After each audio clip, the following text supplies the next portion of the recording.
Narito kami sa bayan ng Dagupan upang tuklasin ang kanilang mga kasaysayan sa kanilang mga produkto. Isa na nga rito ang kanilang bango! Ang kasaysayan ng Dagupan ay hindi maihiwalay sa kasaysayan ng bangus, na isa sa pangunahing produkto nito.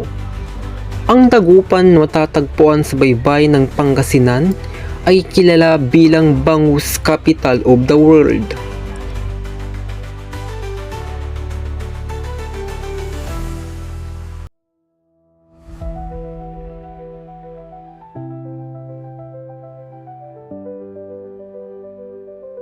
Let me introduce to you one of the biggest church here in Dagupan, the famous St. John the Evangelist Cathedral.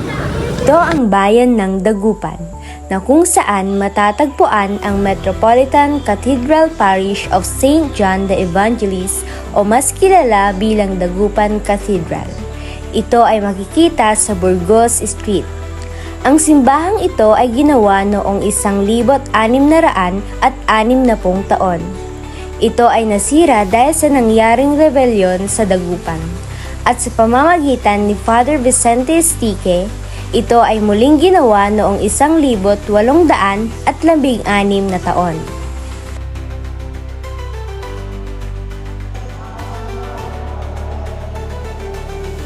At nandito naman tayo sa bayan ng Lingayen, Kung saan matatagpuan ang Kapitolyo ng Pangasinan.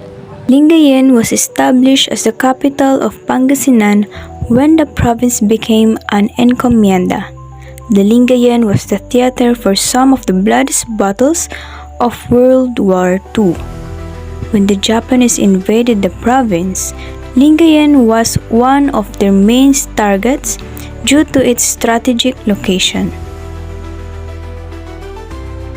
now we are here in Pangasinan National High School, the first public school in Pangasinan.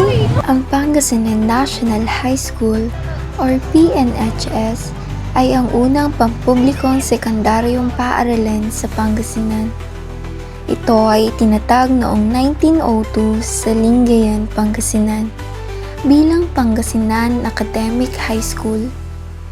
Noong 1946, ito ay pinalitan ng pangalan at naging Pangasinan National High School. The Lingayen Town Fiesta is held every first Sunday of January in honor of the three kings, known as the town's patron saints. Thus, this celebration is sometimes called the Feast of the Epiphany or Feast of the Three Kings.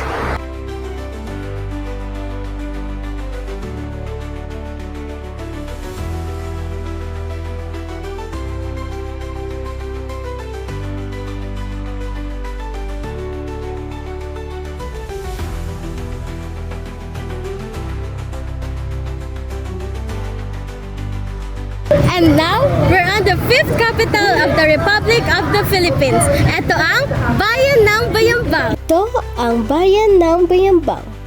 Ito ang the fifth capital of the Philippines.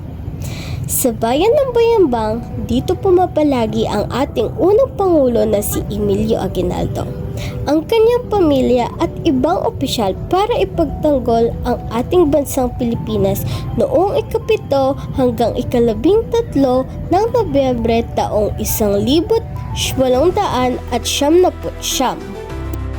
Ito naman ang simbahan ng Bayambang. Sa bakuran ng simbahan naman ng Bayambang, inilibing ang anak ni Emilio na si Flora Victoria noong ika-10 ng Nobyembre at taong 1899. Pero hindi pa nagtatapos dito ang lahat. Dahil maganda talaga sa Bayambang. Alam nyo rin ba na kilala ang bayan ng Bayambang dahil dito nakatayo ang pinakamalaking bamboo statue sa buong mundo.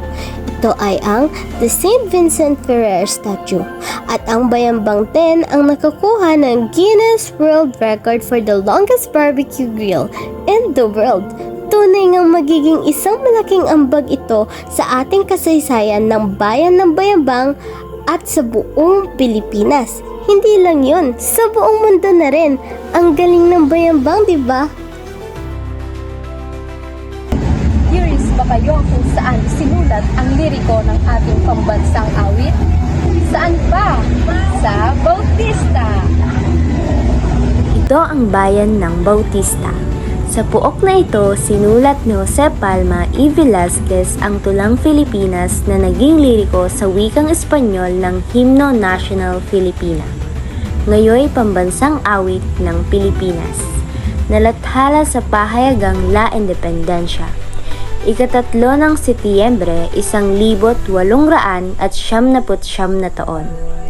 Ang nasabing puok ay itinatag bilang munisipalidad ng Bautista noong 1900 taon.